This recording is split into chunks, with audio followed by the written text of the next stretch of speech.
जय गुरुदेव, जय जय गुरुदेव, जय जय गुरुदेव, जय जय गुरुदेव।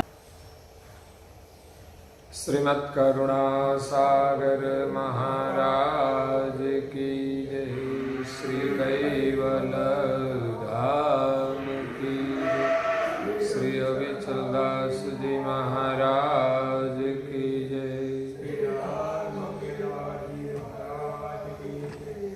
सत्य साहेब, सत्य साहेब, सत्य साहेब। परम गुरु श्रीमद् करुणा सागर महाराज श्री रचित पंचम स्वसंवेद यानी पंचम सूक्ष्म वेद निजपति परम प्रभाव स्कंद है चौथा और चौपाई नंबर है 64।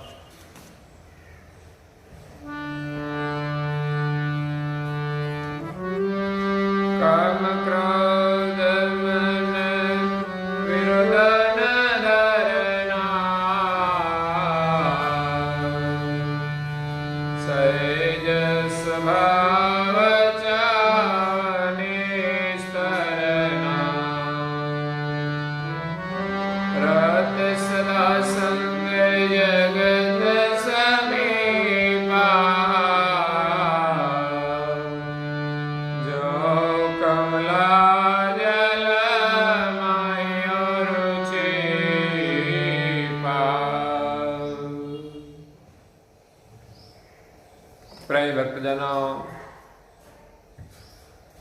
ज्ञान संप्रदाय के अद्य स्थापक अनंत ब्रह्मांडाधीश केवल कर्ता के परम विशेष अंश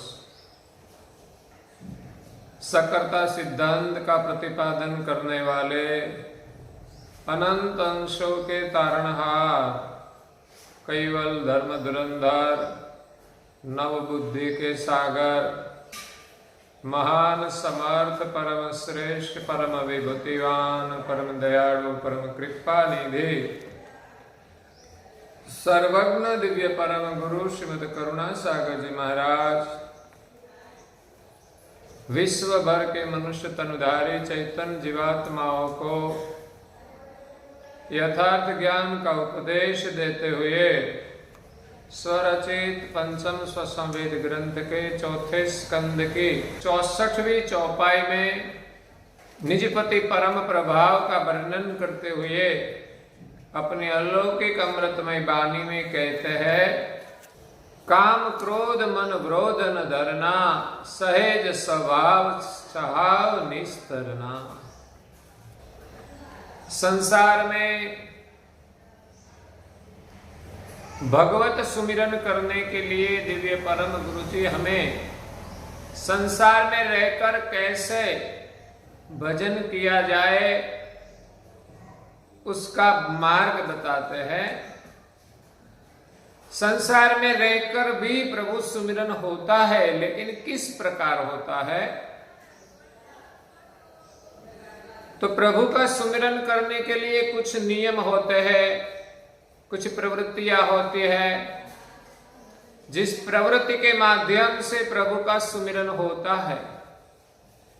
लेकिन कुछ ऐसे भी नियम है जो हमें नहीं करना चाहिए, जो करने की प्रवृत्ति पर बाधा उत्पन्न करते हैं। ऐसी प्रवृत्तियों से हमें सावधान रहना चाहिए। जैसे वैद्य दवाइयां देते हैं तो नियम से दवाइयां तो लेनी है, लेकिन साथ में कुछ नहीं खाने की जो बात है उसको ध्यान में रखना पड़ता है। जो नहीं करना है वो महत्वपूर्ण है, नहीं तो दवाइयां काम में नहीं आती। इसी प्रकार नियम से हम ध्यान भजन स्मरण सेवा उपासना सब कुछ करते हैं, लेकिन जो नहीं करना है ऐसी प्रवृत्तियां होगी तो हम जो प्रवृत्ति कर रहे हैं उसका परिणाम नहीं मिलेगा। एक ओर हम सुमिरन करते हैं, धर्म क्रिया करते हैं, दूसरी ओर अधर्म का काम होगा तो धर्म की प्रवृत्ति का कोई महत्व नहीं रहेगा। जैसे कई लोग अधर्म करके थोड़ा धर्म कार्य कर लेते हैं तो इस धर्म कार्य में ज्यादा सफलता नहीं मिलती। धर्म का लाभ तब ही मिलता है कि जब हम संपूर्ण अधर्म से निवृत्त हो जाए।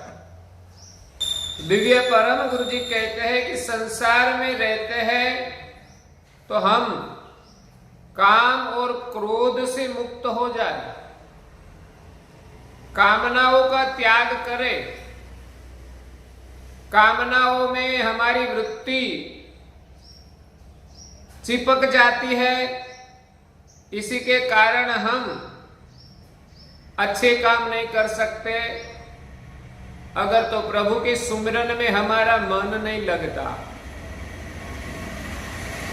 प्रभु स्मरण की प्रवृत्ति करते हैं लेकिन कामनाओं के कारण हमारी वृत्ति काम के विचारों में लगी रहती है। इसीलिए ज्ञान दृष्टि से विलोकन करके हम कामनाओं की निवृत्ति करें। और संसार में रहते हुए कई बार क्रोध भी आ जाता है, तो क्रोध आने से हमें बहुत नुकसान होता है। हमारा जो किया हुआ कार्य है वो जलकर खाक हो जाता है। जैसे किसी चीज वस्तु को अग्नि लग जाए तब वो जलकर खाक हो जाते हैं, इसी प्रकार क्रोध का परिणाम भी अग्नि जैसा होता है। क्रोध को अग्नि का ही रूप माना जाता है, क्योंकि क्रोध तमोगुण के कारण आता है।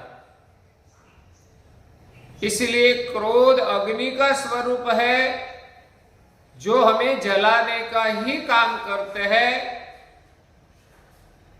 और क्रोध से और लोगों को भी नुकसान होता है।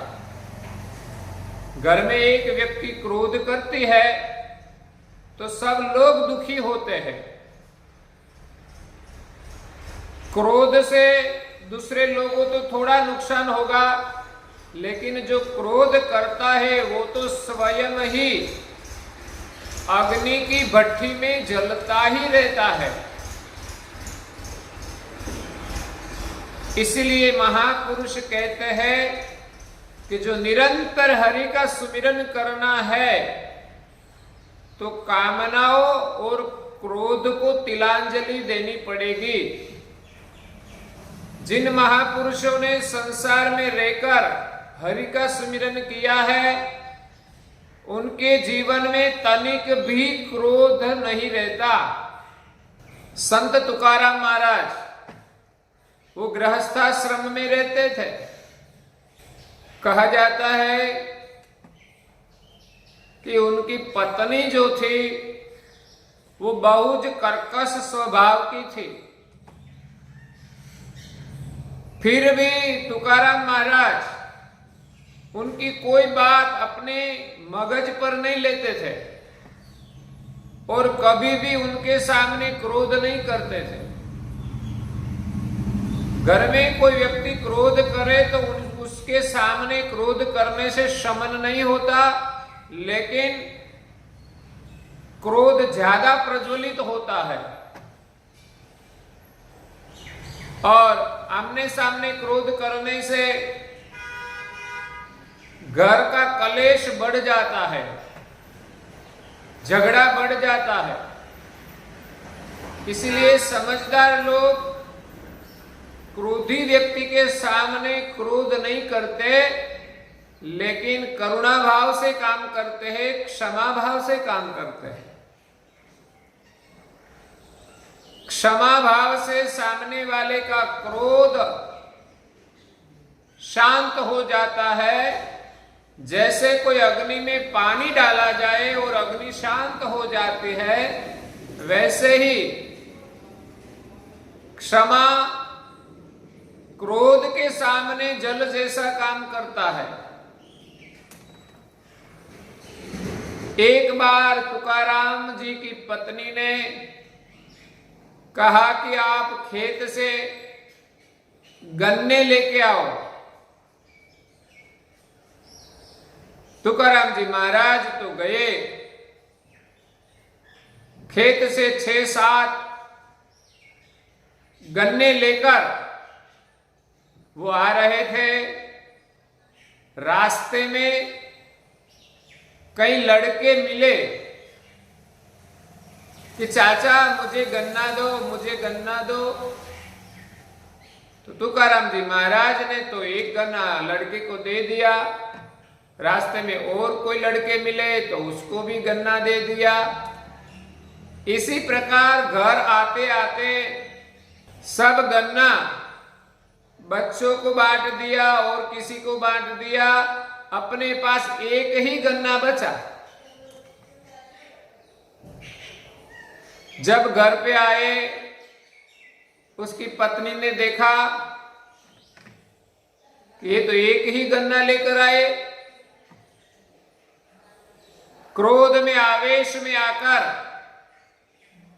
पत्नी ने कहा, आपको तो 6-7 गन्ने लेकर आने को कहा था, लेकिन आप एक ही गन्ना लेके आए। तुकाराम जी महाराज ने शांत स्वभाव से कहा कि मैं 6-7 गन्ने लेकर ही आता था, लेकिन बीच में कई लड़के मिल गए तो उन सभी को मैंने एक एक गन्ना बांट दिया और अब तो एक ही गन्ना बचा है। तुकाराम जी की पत्नी ने क्रोध के आवेश में आकर तुकाराम जी की पास से गन्ना छीन लिया और कहा कि अब क्या करें एक गन्ने से, ना तुम खा सकते हो ना मैं खा सकती हूं। एक गन्ना उठाकर तुकाराम जी की पत्नी ने अपने पति तुकाराम जी की कमर पर मार दिया। मारने से एक गन्ने का 2 टुकड़ा हो गया। एक टुकड़ा तुकाराम जी की पत्नी के हाथ में रहा और दूसरा नीचे गिर पड़ा। गिरा हुआ गन्ना का टुकड़ा तुकाराम जी महाराज श्री ने हाथ में ले लिया। तुकाराम जी अपनी पत्नी को कहने लगे कि तू तो कितनी अच्छी है, कितनी भोली है। एक ही गन्ना था, इसीलिए मैं सोचता था कि तू खाएगी या मैं खाऊंगा, लेकिन तुझने तो कमाल कर दिया। एक गन्ने का 2 टुकड़ा कर दिया, एक तू खाएगी और एक मैं खाऊंगा। बच्चे के भोले भाव से तुकाराम जी महाराज गन्ना सूचने लगे। तब उनकी पत्नी का गुस्सा शांत हो गया।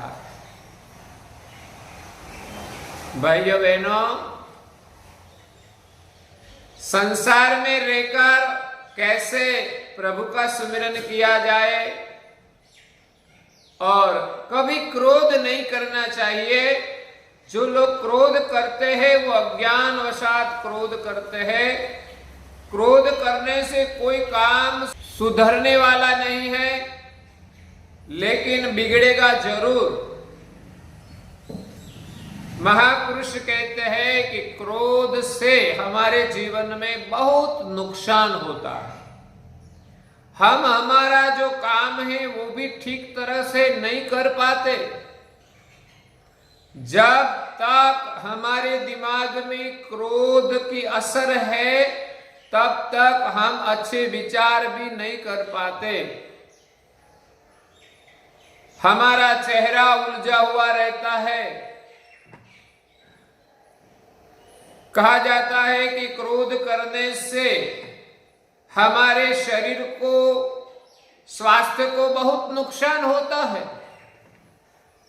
शरीर में एड्रेनालिन नाम का रसायन बढ़ जाता है। इसी के कारण हमारे मन में उस्किराहट होता है, मन में अस्थिरता आ जाती है, शरीर के अंदर कंपारी आ जाती है। वैज्ञानिकों ने संशोधन किया है कि क्रोधी मनुष्य को हृदय रोग की बीमारियां बढ़ती है, क्योंकि क्रोध करने से हमारी श्वसन क्रिया की गति बढ़ जाती है। इसीलिए हृदय रोग की संभावना 3 गुनी बढ़ जाती है। और 50-60 साल से बड़े लोगों को क्रोध से बहुत बड़ा नुकसान हो जाता है कि उनके जान को भी कभी खतरा आ जाता है। इसलिए क्रोध नहीं करना चाहिए। क्रोध से हृदय रोग की बीमारी बढ़ती है। क्रोध से अनिद्रा, diabetes, heart attack, master stroke और किडनी पर भी उनकी बुरी असर पड़ती है। जिनका स्वभाव चिड़िया है, मतलब क्रोधी है, उनका पाचन भी ठीक तरह से नहीं होता, इसीलिए शरीर में अजीर्ण रहता है। मंदाग्नि से, जठर रोग से वो हमेशा पीड़ित रहता है। क्रोध करने से मगज के जो कोष है उनको नुकसान होता है। इसी के कारण वो ठीक तरह से सोच नहीं पाते। क्रोध से हमारा पित्त भी बढ़ता है, अल्सर भी बढ़ने की संभावनाएं हैं, एसिडिटी भी होती है। क्रोध करने से हमारा जो होस्ट है वो भी काले पड़ जाते हैं, आंखों के अगल बगल में भी कालाश आ जाती है। और कहते हैं कि क्रोध करने से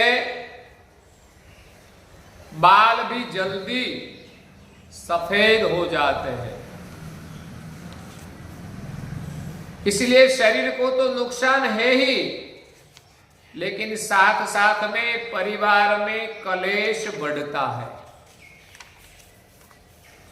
महापुरुषों ने कहा है कि क्रोध का कारण काम है, हमारी इच्छाएं हैं। हम बहुत महत्वाकांक्षा रखते हैं, जिसको हम आग्रह कहते हैं, हठाग्रह कहते हैं। इस आग्रहों के कारण हमारी इच्छा के अनुसार जब नहीं होता, तब इसमें से क्रोध का जन्म होता है। इसलिए क्रोध का शमन करना हो तो काम को छोड़ना चाहिए, इच्छाओं को छोड़ना चाहिए। काम और क्रोध को छोड़कर हमारा जीवन सहज बनाना चाहिए। काम और क्रोध के कारण हम किसी का विरोध भी करते हैं, और विरोध भाव से कभी कलेश बढ़ जाता है, झगड़ा भी हो जाता है। इसीलिए कामनाओं को सीमित करके हम क्रोध का शमन करें। काम क्रोध हमारे दुख का कारण बन जाते हैं। कहा जाता है कि कोई व्यसनी इंसान हो, या कोई क्रोधी हो, या कोई लोभी, सब एक समान है। व्यसनी व्यसन से बंधे हैं, क्रोधी क्रोध में बंधे हैं, और लोभी लोभ से बंधे हैं। उनसे छूटना बहुत मुश्किल है। मानवी स्वयं ही अपने को बांधता है। जैसे कोई इंसान किसी पेड़ को पकड़कर कहता है कि इस पेड़ ने मुझे पकड़ा है, वो मुझे छोड़ता नहीं। लेकिन देखने वाला देखते हैं कि पेड़ किसी को पकड़ता नहीं, तूने ही पेड़ को पकड़ा है और तू ही अपने आप इसको छोड़ सकते हैं। इसी प्रकार व्यसन से हम बंधे हैं, लेकिन व्यसन ने अपने को नहीं पकड़ा, हम व्यसन को पकड़े रखते हैं। जैसे कोई सिगारेट पीता है तो सिगारेट ने उसको नहीं पकड़ा, लेकिन पीने वाला सिगारेट को पकड़कर अपने मुंह में डालता है, तब ही व्यसन का सेवन होता है। इसीलिए एक छोटी सी आदत समय जाने के बाद हमको मजबूती से बांध देती है। ऐसे तो कहा जाता है कि काम, क्रोध, लोभ, मोह ये सब अपनी वृत्ति में निवास करते हैं। काम वासना का निमित्त मिलते ही हमारे अंतर में काम वासना की आग प्रज्वलित हो जाती है। जब कोई लालच मिलती है तब हमारी लोभ वृत्ति नाचने लगती है। जब कोई क्रोध का निमित्त मिलता है तब हमारा गुस्सा ज्वालामुखी की तरह फटता है। वृत्ति में काम, क्रोध, लोभ, मोह आदि निवास करते हैं, लेकिन बाहर का कोई निमित्त मिलता है तब वो व्यवहार में प्रकट होता है। जब गुस्सा आता है तो उनका चेहरा देखकर पता चल जाता है कि इस व्यक्ति का मिजाज ठीक नहीं है। व्यक्ति की आंखों में भी चाहे रजोगुण हो चाहे तमोगुण, वो स्पष्ट दिखाई देता है।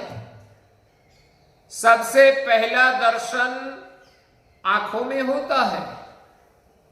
जब रजोगुण होता है तो उसकी आंखों में रजोगुणी दृश्य देखने की चाहना होती है। जब क्रोध आता है तो उसकी आंखें लाल हो जाती है। गुस्से से कभी कभी हमारे शरीर के सभी रोम भी खड़े हो जाते हैं। और काम और क्रोध के आवेश में व्यक्ति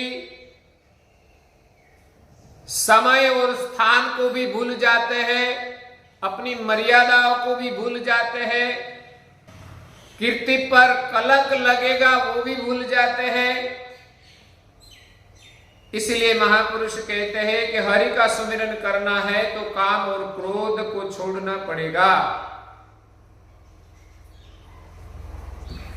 कभी कभी व्यक्ति कहती है कि मुझ में क्रोध नहीं है, मुझ में लोभ नहीं है, मुझ में कामनाएं नहीं है। हाँ, छोटी छोटी बातों में शायद कोई कामना नहीं रखते, छोटी छोटी बातों में लोग क्रोध नहीं करते, छोटे छोटे प्रलोभनों में शायद उनको लोभ भी नहीं होगा। लेकिन जब बड़ी अग्नि परीक्षा होती है, बड़े प्रलोभन आते हैं, तब उनके सामने उनका लोभ प्रकट हो जाता है। क्रोध का ऐसा कोई बड़ा अवसर आता है तो वो उसका मिजाज ठीक नहीं रहता। गुस्सा जब आता है तब व्यक्ति के हाथ में जो चीज होती है वो फेंक देते हैं। काम की चीज हो तो भी फेंक देते हैं, वो चीज टूट जाएगी वो भी नहीं सोचते। कभी गुस्सा में आकर घर के टीवी को भी नुकसान कर देते हैं, कभी कुर्सी पर बैठे हैं तो कुर्सी भी फेंक कर तोड़ देते हैं, कभी जमीन पर अपने पैर पछाड़ने लगते हैं, हाथ में जो चीज आए वो किसी पर वार कर देते हैं। शायद हाथ में टेलीफोन हो तो गुस्सा के आवेश में दूसरी ओर फेंक कर तोड़ देते हैं। इसीलिए क्रोध वृत्ति से जब संजोग मिलता है तो बाहर व्यवहार में भी आता है। धन का मोह होगा तो व्यक्ति धनिकों के साथ संबंध रखेंगे। व्यक्ति की वृत्ति में जब काम विकार होता है तो उनके जैसा ही मित्र वो रखते हैं, और वृत्ति में जब काम विकार होता है तो वैसा ही साहित्य का पठन करते हैं, वैसा ही दर्शन करते हैं। विजाति शरीर के अंगों का दर्शन करना एक काम विकार का प्रतीक है। स्त्री या पुरुष के मन में जब काम विकार होता है तो एक दूसरे को शरीर को काम वृत्ति से देखते हैं। जहां काम विकार है वहां प्रभु का सुमिरन करना संभव नहीं है। संत तुलसीदास जी को अपनी पत्नी में बहुत मोह था। संत तुलसीदास जी की पत्नी बहुत सुंदर थी। तुलसीदास उनके शरीर के आकर्षण में सदैव रहते थे, उनको वो कभी भूलते नहीं। एक बार तुलसीदास जी की पत्नी मैके जाती है तो पत्नी के बिना एक दिन भी नहीं रह पाते। वो तुलसीदास रात को ही अपने ससुराल जाने के लिए निकले। रात को एक नदी पार कर दी और उनके ससुराल में घर बंद था तो वो पिछली बारी से अंदर गए, और जब पत्नी को पता चला कि एक व्यक्ति मेरे शरीर के मोह में कितने अंध हो गए हैं कि रात को वो यहां तक आए, घर बंद था तो पिछली बारी से अंदर आए। तब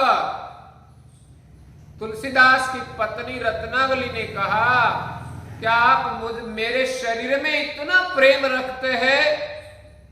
ये तो हाड़ मांस चमड़ी का मढ़ा हुआ है, रहने वाला नहीं है।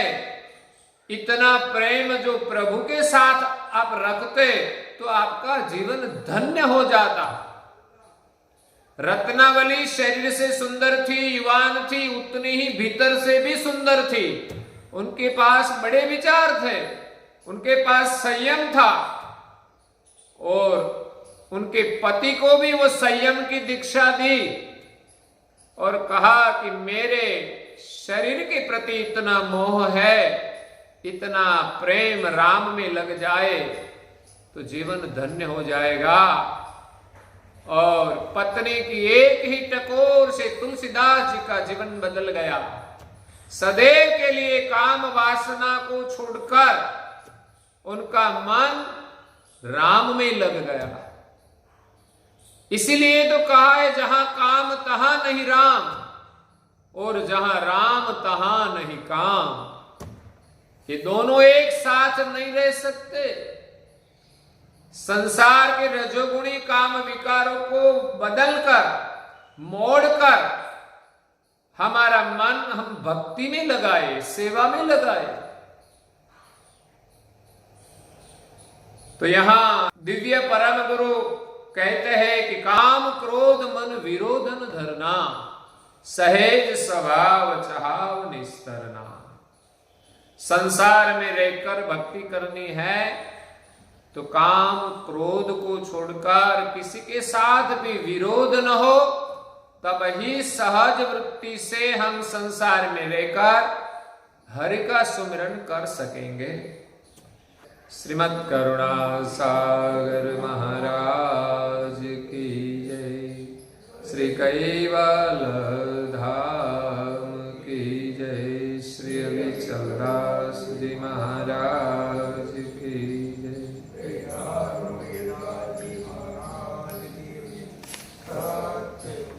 सत्केवल साहिब, सत्केवल साहिब।